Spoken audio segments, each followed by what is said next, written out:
ప్రపంచం మొత్తం ఇప్పుడు ఒక పెద్ద ఇంధన సంక్షోభంలో చిక్కుకుంది. మరి ఇలాంటి టైంలో మన దేశం అంటే భారతదేశం ఏం చేస్తోంది? ఎలా ఈ పరిస్థితిని ఎదుర్కొంటోంది? రండి ఈ విషయాలన్నీ వివరంగా చూద్దాం. ఈ పరిస్థితి ఎంత తీవ్రమైందో చెప్పడానికి మన పెట్రోలియం శాఖ మంత్రిగారన్న ఒక మాటే చాలు. ఆయనేమన్నారంటే, ఆధునిక ఇంధన చరిత్రలో ప్రపంచం ఇలాంటి పరిస్థితిని ఎప్పుడూ చూడలేదు.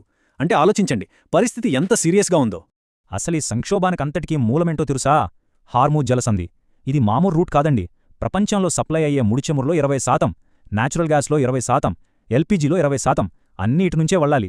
ఇప్పుడు ఆ దారే మూసుకుపోయింది. ఇంక చూడండి, ప్రపంచ సప్లై చైన్ మొత్తం అతలాకుతలమైపోయింది. ఓకే, ఈ సంక్లిష్టమైన ఇష్యూని మనం స్టెప్ బై స్టెప్ అర్థం చేసుకుందాం. ముందుగా ఈ సంక్షోభం ఎంత పెద్దది, తర్వాత వేర్వేరు దేశాలు ఎలా స్పందించాయి, భారతదేశం ఎలాంటి రక్షణ చర్యలు తీసుకుంది, మన వంట గ్యాస్ పరిస్థితి ఏంటి, ధరల విషయంలో ప్రభుత్వం ఏం చేస్తోంది, చివరిగా ఈ జాతీయ ప్రయత్నంలో సమన్వయం ఎలా ఉంది, వీటన్నిటి గురించి ఇప్పుడు మాట్లాడుకుందాం. సరే, ముందుగా మొదటి పాయింట్, అసలు ఏం జరిగింది? దీన్ని చారిత్రాత్మక సంక్షోభం అని ఎందుకంటున్నారో? ఈ హార్మూజ్ జలసంధి అనేది మధ్యప్రాచ్యం నుంచి ప్రపంచానికి చమురును తీసుకెళ్లే ఒక కీలకమైన దారి. చరిత్రలో ఎప్పుడూ లేని విధంగా మొదటిసారిగా ఈ దారిని వాణిజ్య నౌకలకు పూర్తిగా మూసేశారు.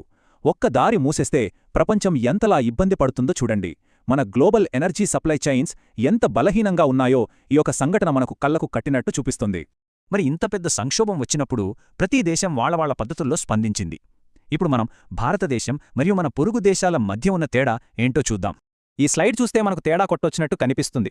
ఒకవైపు మన చుట్టుపక్కల దేశాల్లో పరిస్థితి ఎలా ఉందంటే, వారాల తరబడి స్కూళ్లు మూసేశారు, ఇంధనం ఆదా చేయడానికి 10 దినాలు కూడా తగ్గించేశారు.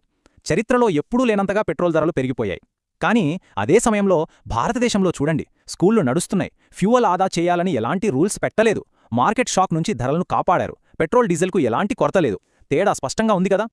అయితే భారతదేశం ఇంత స్థిరంగా ఎలా ఉండగలిగింది? దీని వెనక ఉన్న స్ట్రాటజీ ఏంటి?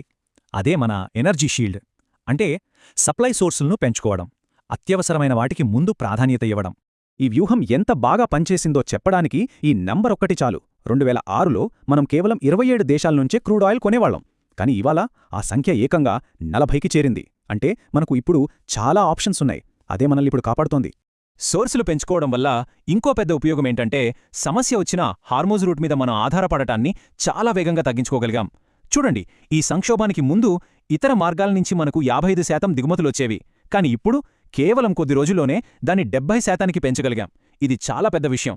దీనివల్లే మనకు సప్లై రాగలేదు. ఇక న్యాచురల్ గ్యాస్ విషయానికొస్తే ప్రభుత్వం చాలా క్లియర్గా ఉంది. ఫస్ట్ ప్రయారిటీ ఎవరికి? ప్రజలకే. అందుకే ఇళ్లకు పైపుల ద్వారా వచ్చే గ్యాస్, వాహనాలకు వాడే సీఎన్జీకి 100% సప్లై ఆపడం లేదు. ఆ తర్వాతే ఇండస్ట్రీలు, ఎరువుల ఫ్యాక్టరీలు. దీనివల్ల మన రోజువారీ జీవితం మీద ఎలాంటి ప్రభావం పడకుండా చూసుకుంటున్నారు. ఓకే, ఇక అందర్నీ ఎక్కువగా టెన్షన్ పెట్టే విషయం వంట గ్యాస్. అదే మన ఎల్పీజీ సిలిండర్. దీని పరిస్థితి ఏంటో ఇప్పుడు చూద్దాం. ఇక్కడే ఒక పెద్ద ప్రశ్న వస్తోంది. ప్రభుత్వం సప్లైకి ఢోకా లేదు, అంత సెక్యూర్గా ఉందని చెప్తోంది. మరి అలాంటప్పుడు ప్రజల్లో ఎందుకింత ఆందోళన? క్యూలెందుకు కనిపిస్తున్నాయి? ప్రభుత్వం ఏమంటోందంటే, ఇది ప్రొడక్షన్ ఫెయిల్యూర్ కాదు, సప్లై ఫెయిల్యూర్ కాదు, ఇది డిమాండ్ డిస్టార్షన్. అంటే ఉన్నట్టుండి డిమాండ్ అమాంతం పెరిగిపోయింది. ఎందుకు? ప్రజలు భయపడి అవసరం లేకపోయినా సిలిండర్లు బుక్ చేస్తున్నారు, దాచుకుంటున్నారు. అసలు సమస్య ఎక్కడంది? సరే, ఈ పానిక్ బుకింగ్ను ఎదుర్కోవడానికి ప్రభుత్వం ఏం చేసింది? 2 పనులు చేసింది. ఒకటి, మన దేశంలోనే ఎల్పీజీ ఉత్పత్తిని కేవలం 5 రోజుల్లోనే 28% పెంచేసింది. రెండోది, గల్ఫ్ దేశాల మీద ఆధారపడకుండా కొత్త దేశాల నుంచి దిగుమతులు స్టార్ట్ చేసింది. ఈ హోర్డింగ్ అంటే సిలిండర్లను దాచిపెట్టడానికి డెలివరీ ఆథెంటికేషన్ కోడ్ అనే ఒక కొత్త సిస్టమ్ తీసుకొస్తున్నారు. ఇది చాలా సింపుల్. మీరు సిలిండర్ బుక్ చేస్తే మీ ఫోన్కి ఒక కోడ్ వస్తుంది. డెలివరీ బాయ్ వచ్చినప్పుడు ఆ కోడ్ చెప్తేనే మీకు సిలిండర్ ఇస్తాడు. అంతే.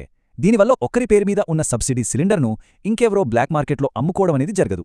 ఇది సప్లై సంగతి. మరి ధరల సంగతి ఏంటి? వినియోగదారుల మీద భారం పడకుండా ప్రభుత్వం ఎలాంటి చర్యలు తీసుకుందో చూద్దాం. అంతర్జాతీయ మార్కెట్లో ధరలు పెరిగిన ప్రకారం చూస్తే ప్రతి సిలిండర్ మీద 134 రూపాయలు పెంచాలి. కానీ ఆ భారం మొత్తం మన మీద వేయకుండా అందులో 74 రూపాయలను ప్రభుత్వమే భరిస్తోంది. అంటే పెరగాల్సిన ధరలో సగానికి పైగా భారాన్ని ప్రభుత్వమే తీసుకుంటోంది. ఈ చార్ట్ చూడండి, మన దేశంలో పరిస్థితి ఎంత కంట్రోల్లో ఉందో మీకే అర్థమవుతుంది. ఇండియాలో ఒక ఎల్పీజీ సిలిండర్ ధర 903 రూపాయలు. అదే పాకిస్తాన్లో అయితే 1400 రూపాయలు దాటేసింది. శ్రీలంకలో 1200 పైనే ఉంది. అంటే మన చుట్టుపక్కల దేశాలతో పోలిస్తే మనం చాలా తక్కువకే సిలిండర్ పొందుతున్నాం. ఇంత పెద్ద సంక్షోభాన్ని డీల్ చేయాలంటే ఒకరు చేస్తే అయ్యే పని కాదు. కేంద్ర ప్రభుత్వం, రాష్ట్ర ప్రభుత్వాలు అన్నీ కలిసి పనిచెయ్యాలి. ఆ సమన్వయం ఎలా ఉందో ఇప్పుడు చూద్దాం. సో ఫైనల్గా మనం ఏమర్థం చేసుకోవాలంటే, ఈ సంక్షోభాన్ని ఎదుర్కోడానికి ఒక పక్కా ప్లాన్తో ముందుకెళ్తున్నారు.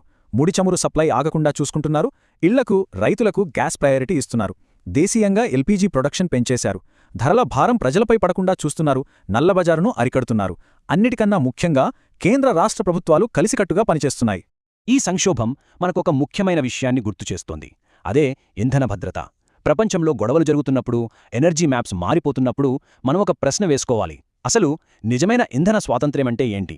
భవిష్యత్తులో మనం దానికోసం ఏం చెయ్యాలి?